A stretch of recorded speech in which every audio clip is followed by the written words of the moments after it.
እኔ እኮ ግርም የሚለኝ ነገር የሚኖሩት እነሱ፣ የተጣሉት እነሱ፣ አሁንም ደግሞ የዘረው የገጠሙት እነሱ። እንዴ እናንተ ምን አገባችሁ? ሰላም ሰላም ቤተሰብዬ እንዴት ናችሁልኝ? በያላችሁበት ዓለም ዳርቻ ሰላማችሁ ብዝዝት ትርፍርፍ ይበልኝ ያልኩኝ እንግዲህ ዛሬም በአዲስ ቪዲዮ መጥቻለሁ። በሌላ ቪዲዮ ተመልሼላችኋለሁ። እንግዲህ ትላንትና በማሂ ቤት እጅግ በጣም ደስ የሚል የኢፍጣር ፕሮግራም ነበረ።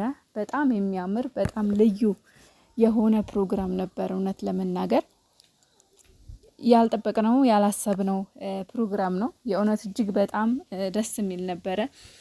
እንግዲህ ማህዬ ሰብሰብ አድርጋ ትላንትና ሁሉንም አንድ ላይ ኢፍጣር አስፈጥራለች ማለት ነው። እና ያው የቀረም ሰው እንዳለ ያው ያልተመቸው ሰው እንዳለም ሀሰን እየተናገረ ነበረ። እውነት ለመናገር እኔ የትናንትናውን ቪዲዮ የዛሬ ዓመትም ነበረ፣ ግን የዛሬው ለየት የሚያደርገው አንድ ነገር አለ። ለምን? እነዚህ ልጆች ተራርቀው ስለነበር ማለት ነው።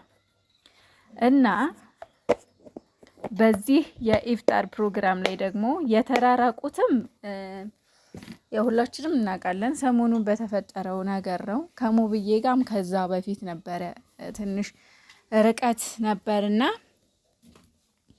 ትላንትና ግን ያው ሰብሰብ ብለው መጥተዋል።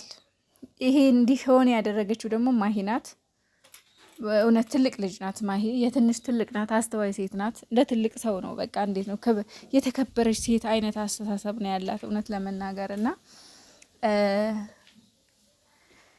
በኤፋና በሀሰን የተቀየማችሁ ልጆች አላችሁና የትላንትናው ፕሮግራም ላይ ስለተገኙ ደስ ያላላችሁ የት ነው ያየሁት መሰላችሁ? ቲክቶክም እንዲሁም ደግሞ አንዳንድ ዩቲዩበሮች ለምን እያሉ ነበር፣ ሀይሚን እንዲህ አድርገው ሀይሚን እንደዚህ አድርገው። ብቻ ግን ሌላም ምክንያት ሊኖራችሁ ይችላል። ግን እንዳጠቃላይ ማለት የምፈልገው ነገር የሰው ልጅ ጓደኝነት፣ አብሮ አደግነት ብዙ ነገር ይፈጠራል። አንድ ቤት ስንኖር ጭቅጭቅ፣ ጸብ፣ ንዝንዝ ከእናት ከአባት ራሱ ጸብ ይፈጠራል አይደለም? እንኳን አይደለም ከጓደኛ ጋር ከእናትና ከአባት ጋር ራሱ ችግር ይፈጠራል። ችግሩን በይቅርታ ማለፍ ነው እንጂ ብዙ ነገር ይሰራል፣ ብዙ ነገር ይፈጠራል። ግን በይቅርታ መተላለፍ ነው። ሀሰንና ኤፋም እንግዲህ ምን እንዳረጉ ባላቅም ሀሰንን ያው አውቃለሁኝ፣ የተፈጠረውን ነገር አውቃለሁ። ብዙ ነገር በሀይሚ ምክንያት ነው። ሀይሚ ባለፈው በተፈጠረው ነገር በልጁ እንዲሁም ደግሞ ያቺ ማን ነው ስሟ? ማን ነበረ ስሟ? ረሳሁት። ሮዛም በምትባለው ምክንያት ምናምን በዛ ቂም ይዘውበት ይመስለኛል። እና እውነት ለመናገር ብዙ ልጆች ቲክታክ ላይ ሀሰንን እያጣመሙ የሆነ በቃ እንዴት ነው ያልሆነ ፎቶ እያደረጉ ማለት ኤዲት እያደረጉ ማለት ነው አይቻለሁኝ። እና ለምን እነሱ የፈለገ ነገር ክፍተት ቢፈጠር በመካከላቸው ታርቀዋል፣ በቃ ጨርሰዋል። ያ ነገር እዛ ጋር ሁሉም ነገር አሁን ላይ አልፏል። አሁን አዲስ ቀን ነው፣ አዲስ ነገር ነው፣ በአዲስ መልክ ነው። ስለዚህ ያለፈውን ነገር ማስታወስ አያስፈልግም። በቃ ታውታ ጥፋት ቢያጠፋም እንኳን እነሱ ይቅር ብለውታል አይደል? እና እናንተ ምንድናችሁ? እነሱ ይቅር ብለውት አንድ ላይ ጓደኝነታቸው እየቀጠለ ነው። ስለዚህ እነሱ ይቅር ካሉት ደግሞ የኛ ማሽቃበጥ የቅናት እንጂ እውነት ለነሱ የማሰብ ወይም ደግሞ ለነሱ ተቆርቁረን አይመስልም። ስለዚህ እህቶቼ የሆነ ችግር ሲፈጠር ሲጀመር አንደኛ እኛ ማድረግ ያለብን የእነሱ ደጋፊዎች እስከሆነ ድረስ እነሱን የምንወዳቸው እስከሆነ ድረስ እኛ ማድረግ ያለብን እነሱን የሚወክል ነገር ነው። እነሱ የሚፈልጉትን ነገር ነው፣ እነሱን የሚወክል ነገር ነው እንጂ ያልሆነ ነገር ለምን በእነሱ ተደብቀን ፎሎና ላይክ ለመሰብሰብ ለምን ያልሆነ ነገር እናደርጋለን? እውነት ለመናገር የሰው መዘቅዘቅ ስማምን እንደው በጣም በተለይ ቲክቶክ ላይ በጣም አሁን እየበዛ ነው። በተለይ ሰው የመዘግዘቅ አባዜ። አሁን የፍቅርን አባት ሰሞኑን እንደሚሰሩ ስራ እሳቸው የፍቅር አባት ሞቷል። ሰው የሞተ ሰው እንዴት ይዘቀዝቃል? የሞተ ሰው እና አንዳንድ ሰዎች በጣም ታናዳላችሁ እውነት ለመናገር። ለምን? አንደኛ ይሄ ስነ ምግባር እነሱን አይወክልም። ሁለተኛ እርስ በርሳቸው ማቀያየምና በሆዳቸው ቂም ማያያዝ ነው የሚሆን። አሁን በሩታና በሀይሚ መካከል የሆነ ክፍተት ፈጥራችሁ እናንተ የእሷ ደጋፊ ለብቻ የሀይሚ ደጋፊ ለብቻ የሩታ ደጋፊ ለብቻ ሆናችሁ ግሩፕ ፈጥራችሁ የሩታ የሆነ ነገር የሩታ ደጋፊዎች ሲያጠፉ የሚዘቀዝቁት የሆነ ወይ ቤተሰብ ወይ እንዲሁም ደግሞ የሀይሚ የሆነ ነገር አጠፋሽ ከተባለ ቤተሰብ ጋር ሩጡ።